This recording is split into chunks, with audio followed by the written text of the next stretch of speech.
எனக்கு ரொம்ப ஆசை குழந்தைகளை ஒரு பொம்பளை பிள்ளை இருக்கணும்ன்ட்டு. ஏன் தெரியுமா, பிள்ளை பிறந்த உடனே நான் கண்ணை முழிச்ச உடனே கேட்ட ஒரே வார்த்தை என்ன குழந்தைன்னு. பொன் குழந்தைன்னு வாய் அசையுமான்னு பார்த்துருந்தா ஆண் குழந்தைன்னு வாசம் இருக்கிற எல்லாருக்கும் சந்தோஷம். என் ஆழ் மனசுல எனக்கு ஒரு பெண் குழந்தை வேண்டும் என்று நான் நினைத்திருக்கிறேன் எப்பொழுதும். ஏன் தெரியுமா, நான் எப்படி என்னுடைய எல்லா அவமானங்களையும் எல்லா தாழ்ச்சிகளையும் கடந்து என்னுடைய எல்லையை நான் எட்டி பிடித்திருக்கிறேனோ, அந்த ரகசியத்தின் அந்த பெண் மொழியை என் பிள்ளைக்கு நான் சொல்லி தந்துவிட வேண்டும் என்கின்ற ஆசை எனக்கு உண்டு. இயற்கை எனக்கு பெண் குழந்தை தரவில்லை. அதனால் குழந்தைகளே, உங்களுக்கு ஒரு தாயாக நின்று இந்த வார்த்தைகளை சொல்கிறேன். 2 விஷயத்துல கவனமா இரு. வரும் சிக்கல்கள், வரும் இமோஷனலா ப்ராப்ளம்ஸ் வரும், வராமலாம் இருக்காது. வரலன்னா பயாலஜிக்கலா நம்ம ஒழுங்கா இல்லைன்னு அர்த்தம், வருதுன்னா ஒழுங்கா இருக்கோன்னு அர்த்தம். இந்த வயசுல வரும். ஒரு புக் இருக்கு, ஏன் அறிவாளி பெண்கள் தவறானவர்களையே தேர்ந்தெடுக்கிறார்கள்னு, படிச்சிருங்க. நல்லா இருக்குங்க. உள்ள பிள்ளைங்கள் கிட்ட இருக்கிற ஒரு பெரிய விஷயம் அன்புக்கு ஏங்கிருது. வயசுல ஒரு 5 வயசு பொம்பளை பிள்ளைய வச்சுக்கிட்டு கணவர் விட்டுட்டு போயிட்டாருன்றதுனால ஒரு ஆளை நம்பி 10 வருஷமா வாழ்ந்து 30 லட்சத்துக்கு மேல அந்த ஆள்கிட்ட பறி கொடுத்து, இதுக்கு 37 வயசு, அந்த ஆளுக்கு 40 வயசுல அவன் விட்டுட்டு போய் வேற கல்யாணம் பண்ணிக்கிறேங்கிறான். இந்த பொண்ணு என்கிட்ட பஞ்சாயத்துக்கு வருது, மேடம் 10 வருஷமா என் வாழ்க்கையை தின்னுபிட்டு 30 லட்சத்தையும் சாப்பிட்டுட்டு 15 வயசு பிள்ளையோட நான் 40 வயசு நெருங்க நிக்கிறேன், அவன் போறான் மேடம். போட்டோம், நான் சே தேங்க்ஸ் டு காட், ரொம்ப நல்லது, தப்பிச்சிட்டேன். இல்லை மேடம், இல்லை மேடம், எப்படியாவது சேர்த்து வைங்க மேடம். 27 வயசுல ஒரு வேலைக்கும் போகாம உன் சம்பாத்தியத்தை சாப்பிட்டுட்டு உட்காந்துருந்தானே, அவனை ஏன் தேர்ந்தெடுத்தேன்னு கேட்டும்போது அந்த பொண்ணு ஒரு வார்த்தை சொல்லிச்சு. நான் ஏன் இந்த வார்த்தை சொல்றேன் தெரியுமா, நீங்க அந்த மாதிரி சிக்கிக்கொள்ள கூடாது என்பதற்கா. இல்லை மேடம், யாருமே என்கிட்ட எதுவுமே கேட்கல மேடம், அவன் தான் மேடம் கேட்டான். என்ன கேட்டான், என்ன கேட்டான், சாப்பிட்டியான்னு கேட்டான். இந்த சாப்பிட்டியான்னு கேட்டதுக்காக 10 வருஷமா 30 லட்சம் ரூபாய் உன் இளமையும் கொடுத்த ஒரு சின்ன சின்ன வார்த்தைக்கு, ஹே நீ எவ்வளவு நல்ல பிள்ளை தெரியுமா, என்ன அதுல இன்னொரு விஷயம் என்ன தெரியும், ஐயோ நீ எவ்வளவு அழகா இருக்குது. இந்த வடிவேலு சார் ஒரு ஜோக் சொல்லியிருப்பாரு, கவுத்து போட்ட கரப்பாம்பூச்சி மாதிரி இருக்கிற எண்ணெயை பார்த்து தக தக தக தகன்னு எம்ஜிஆர் மாதிரியே இருக்கிறேன்னு சொல்லும் போதே நான் சுதாரிச்சுட்டு இருந்திருக்கணும்னு சொல்லுவேன். அது சாதாரணமான டைலாக், அது சாதாரணமான டைலாக் இல்லை அது. ஹேய் நீ ரொம்ப அழகா இருக்கேன்னு எவனாவது சொன்னான்னு வச்சுக்கேன், நீ ஒன்றும் சொல்ல தேங்க்யூ ஸோ மச் சொல்லிட்டு கடந்து போயிரு. அப்படின்ட்டு நிற்காத, உனக்கு தெரியாதா நீ என்ன அழகுன்னு.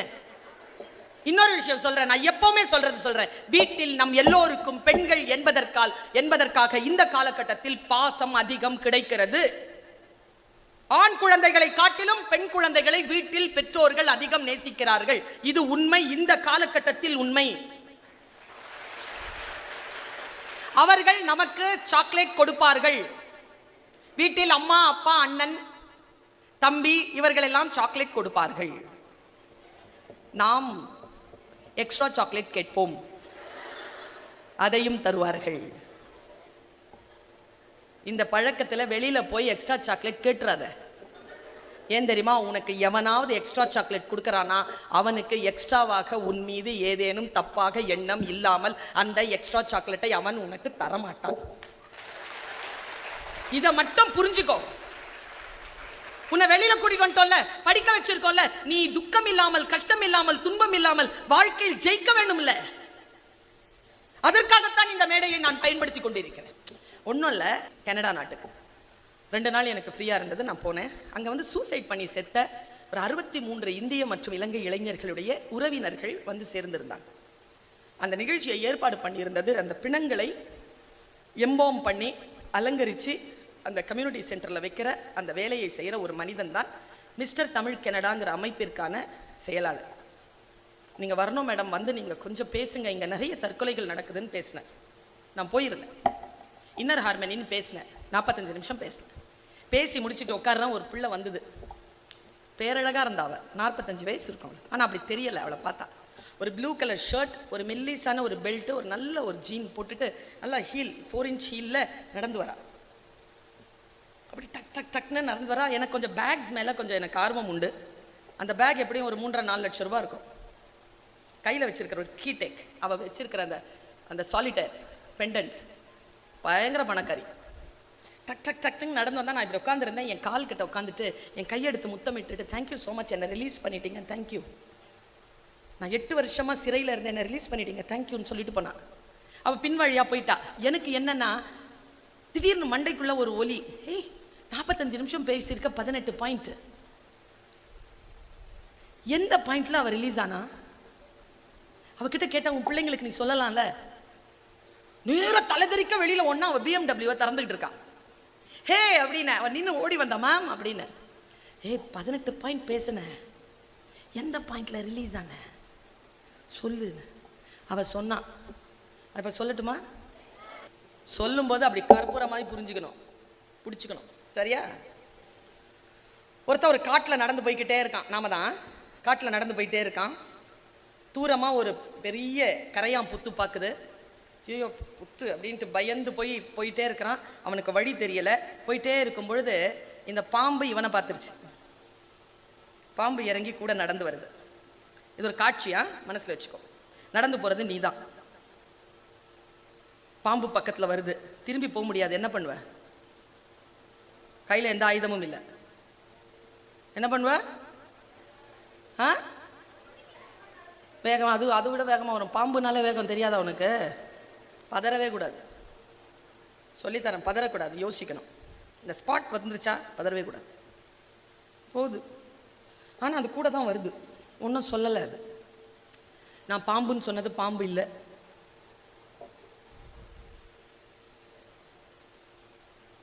யாருன்னு புரியுதா உங்களுக்கு? கூட வருது. நீங்களாம் விட்டுட்டு போயிட்டே இருக்கிறீங்க, அது பாட்டுக்கு வருது. கூடவே வந்துக்கிட்டே இருக்கு. சைலண்டாக இருக்கிறான் இவன். அது வந்துட்டே இருக்கு. கொஞ்சம் பார்வை அது மேலே இருக்கு. கொத்தி போட்டுருச்சுன்னா என்னடா பண்ணுறது? ஆனால் அது அப்படியே நடந்தது. இவனும் நடந்து போய்கிட்டே இருக்கேன். இவன் ஒரு பாறையில் ஏறினான் பாரு, ஏறி அந்த பக்கம் போகிறான் பாரு, கரெக்டாக குதிகாதில் கொத்திருச்சு. இப்போ இங்கே சின்ன பிள்ளைகளுக்கு அது தெரியாது நான் என்ன சொல்கிறேன்னு. பெரியவங்களுக்கு தெரியும். கூட வர்றவங்க கொத்துப்படாமல் நம்ம வாழ்க்கையை பாறையில் ஏறவே முடியாது. துரோகம் பண்ணியிருப்பாங்க. இப்போ புரிஞ்சிருச்சா? இப்போ நான் சொல்றேன் பிள்ளைகளே, இதுதான் டேக் அவே மெசேஜ். இப்போ அந்த ஆள் இருக்கான்ல, கொத்துப்பட்டு இருக்கான்ல, நம்ம எல்லாம் கொத்துப்பட்டிருக்கோம்ல, நமக்கு 2 வாய்ப்பு தான். there is no option than these two. ஒன்று, பாம்பை தேடி போலாம். பாம்பே நீ ஏன் என்னை கொத்தினாய்? நான் உன் வழிக்கு வந்தேனா? நீதானே நீ அழகா இருக்கிறாய் என்று சொல்லி என் வழிக்கு வந்தாய். எனக்கு நீதி கொடு அப்படின்ட்டு நீ கேட்டனா, அது என்ன நீயா படமா? ஒரே ஜீவன் ஒன்றே உள்ளம் வாராய் கண்ணே அப்படின்னு வந்துட்டு நம்ம கொத்தன இடத்துல இந்த விஷத்தை உருவுறதுக்கு வராது. பாம்புன்னு தெரிஞ்சிருச்சு இல்ல, கொத்திருச்சு இல்ல, விஷம் ஏறுது இல்ல. பாம்பிடத்தில் எந்த நீதியும் கேட்காதே, பாம்பை தேடி ஓடாதே. பாம்பை தேடுவதை இன்றிலிருந்து நிறுத்து. வாட்ஸ்அப்ல பிளாக் பண்ணு, உன்னுடைய இன்ஸ்டாகிராம பிளாக் பண்ணு, எந்த மெசேஜுக்கும் பதில் சொல்லாத. முழுமையாக உன்னை நீயே கண்ட்ரோல்ல கொண்டு வா. செகண்ட் ஆப்ஷன், கட்சிடுச்சுல, விஷம் ஏறுதுல்ல, மருந்து பாரு. ட்ரீட் த வெனம். ஸ்பாட்ல குழந்தைகளை, உனக்கு காயம் படுகிறதா? மனதிலோ உடலிலோ எந்த காயம் பட்டாலும் யார் காயம் கொடுத்தார்கள் என்பவர்களை தேடி போகாமல் காயங்களின் மீது கவனம் செய்து அந்த காயங்களை சரி செய்வதுதான் உனக்கு நீயே செய்து கொள்ளும் மிகப்பெரிய உதவி. தவிர ஒருபோதும் காயம் கொடுத்தவர்களுக்கு பின்னால் ஓடி அவமானப்படாதே என்று சொல்லுவதற்காக இந்த வாய்ப்பை நான் பயன்படுத்துகிறேன்.